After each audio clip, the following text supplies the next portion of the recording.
बेटी फातिमा बिन्त मोहम्मद अल-फहदी दोषी थी, जो मक्का के रहने वाले थे, मोरक्को गई और 245 हिजरी में दुनिया की सबसे पहली यूनिवर्सिटी की बुनियाद रखी। और ये दुनिया की वो वाहिद यूनिवर्सिटी है जिसने सबसे पहले पूरी दुनिया में मेडिकल सर्टिफिकेट इशू किया। वो यूनिवर्सिटी आज भी जिंदा है और ऑक्सफोर्ड से तकरीबन 237 साल पहले इसकी बुनियाद रखी थी, एक औरत थी। हमारी तारीख माशाअल्लाह बहुत जिंदा है, दोबारा कैसे इस पर गौर होना चाहिए।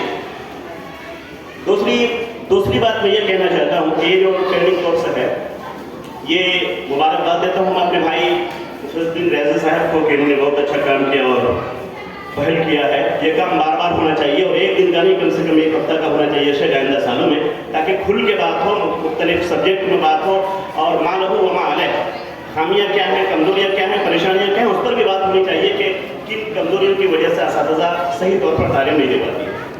यहाँ जिम्मेदारान बैठे हैं, खासतौर पर हमारे डॉक्टर उबैदुर रहमान साहब, उनकी मौजूदगी में मैं ये बात अर्ज़ करना चाहूँगा कि शायद सिर्फ यहाँ नहीं बल्कि हिंदुस्तान भर में एक मादा आमतौर पर मुमकिन है कि यहाँ हो, हिंदुस्तान के मदारिस में नहीं पढ़ाया जाता है एक सब्जेक्ट, जबकि सऊदी यूनिवर्सिटीज़ बेवाकी जामियात में वो सब्जेक्ट दाखिली निसाब है और वो है तरबिया का सब्जेक्ट हमारे इदारों में आमतौर पर नहीं है।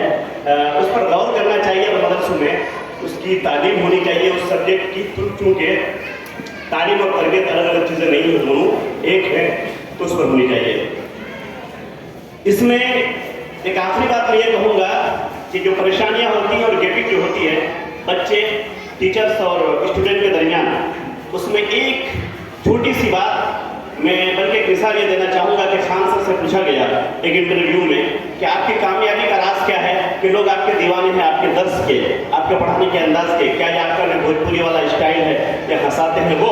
उसने कहा कि नहीं, ये कामयाबी का राज नहीं है। कामयाबी का राज ये है कि जिस सब्जेक्ट को कल मुझे पढ़ाना है, आज रात में मैं जब तक खुद उससे मुतमईन नहीं हो जाता हूँ, मैं कल उसको नहीं पढ़ाता हूँ, चाहे उसमें मेरे 7 दिन बीत जाए। तो हर टीचर अगर ये ठान ले कि जो मुझे पढ़ाना है मैं उससे मुतमईन हो जाऊँगा तब पढ़ाऊँगा, तो मुझे यकीन है कोई भी तालिब इल्म दिलचस्पी से खाली उसका 1 घंटा नहीं गुजरेगा। तो हर टीचर अपने अंदर एक सलाहियत पैदा करे। आखिरी बात यह है कि मैं मुबारकबाद देता हूँ शेख मुफद्दिल रियाजी साहब को इस नहिए से नहीं कि ये प्रोग्राम कायम किया है, इस नहिए से कि जब हम लोग किशनगंज की सरजमीन की तरफ देखते हैं तो वहाँ पर अपने मनहज, अपनी तालीम, अपनी दावत के लिहाज से सारी सरगर्मियाँ वहाँ पर पाई जाती है। कटिहार में देखते हैं तो माशाअल्लाह शेख इनाम साहब को देखते हैं तो दिल बाग हो जाता है। पूर्णिया में नज़र डालते हैं तो सरगर्मियाँ वहाँ पर डॉक्टर इब्राहिम साहब और शेख रिजवान साहब जो भी आपके सामने थे, सरगर्मियाँ वहाँ पर भी नज़र आती है। हमारा रैया बहुत सन्नाटा था। मैं इस बात पर मुबारकबाद पेश करता हूँ शेख मुफद्दिल रियाजी साहब को। ये बात मैंने अभी शेख शमीम साहब के मकान पर भी कही कि अब अररिया आता हूँ तो लगता है कि हमारा मनहज, हमारी तालीम, हमारी दावत, हमारे लोग अब अररिया में भी जिंदा हैं और यहाँ से ये आगाज़ हुआ है। मैं मुबारकबाद देता हूँ कि इनकी वजह से वहाँ से आगाज़ हुआ है। इन चंद बातों के साथ मैं अपनी बात खत्म करता हूँ। अस्सलामु अलैकुम व रहमतुल्लाहि व बरकातहू।